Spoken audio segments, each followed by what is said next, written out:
Aujourd'hui, dans notre grand angle, nous parlons des Jeux du Commonwealth, un événement multisport organisé tous les 4 ans avec des athlètes de plus de 50 pays, principalement des anciennes colonies britanniques.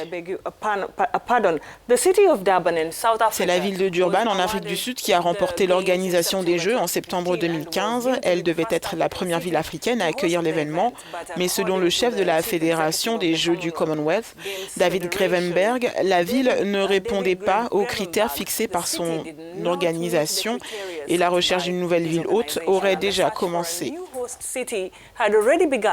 Nous en parlons avec Antoinette Muller, commentatrice sportive basée à Johannesburg, en Afrique du Sud. Qu'est-ce qui a fait que l'Afrique du Sud a perdu l'organisation du tournoi du Commonwealth?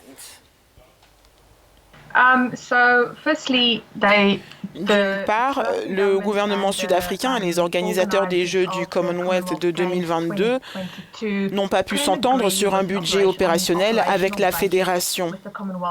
Le gouvernement et toutes les parties prenantes avaient prévu 4 milliards de dollars pour les Jeux du Commonwealth.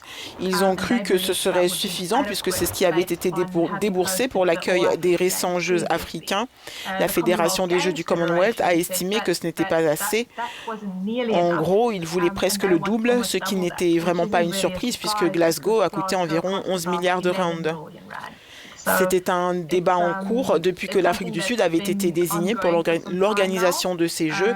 Il y avait également des préoccupations concernant le respect des délais. Le comité local d'organisation a été mis en place bien longtemps après la date limite de 180 jours, donc cette décision est la résultante d'un certain nombre de manquements depuis 2015. Voilà, Antoinette Muller, pensez-vous que la situation politique en Afrique du Sud, ou tout simplement les politiques sud-africains ont une responsabilité dans ce revers? Je ne pense pas que ce soit nécessairement en rapport avec la situation politique en Afrique du Sud, mais je pense que les politiciens ont vraiment joué un rôle.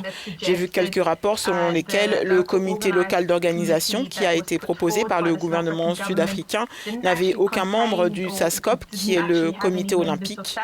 Je pense que, comme vous l'avez mentionné, en Afrique, la politique joue toujours un rôle, et je pense que d'une certaine façon, le gouvernement voulait emporter toute la gloire en étant la première ville africaine à accueillir les Jeux du Commonwealth. Ça aurait été une bonne chose. L'événement a un tel potentiel et sur le plan historique, cela aurait été fantastique.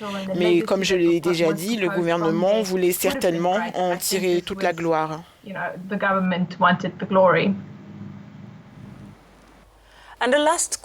Une dernière question, quel pourrait être l'impact de cette décision dans la mesure où le pays est considéré comme le plus développé sur le continent pour accueillir les événements internationaux?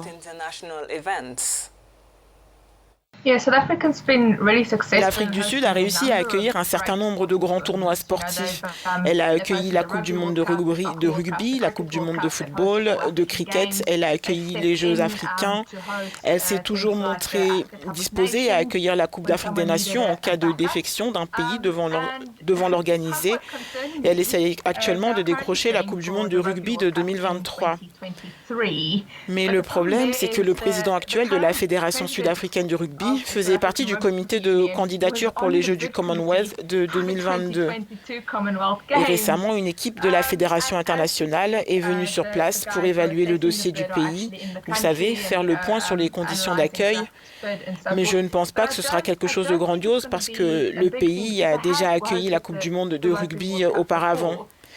Mais il y a des soucis actuellement. Je ne sais pas si vous en avez entendu parler, mais le ministre des Sports a effectivement interdit à un certain nombre de fédérations sportives de soumissionner pour l'organisation d'événements en raison de cet échec. Le ministre des Sports, Fikile Mbalula, était pourtant parmi le panel qui a candidaté pour les Jeux du Commonwealth de 2022, donc c'est déplorable.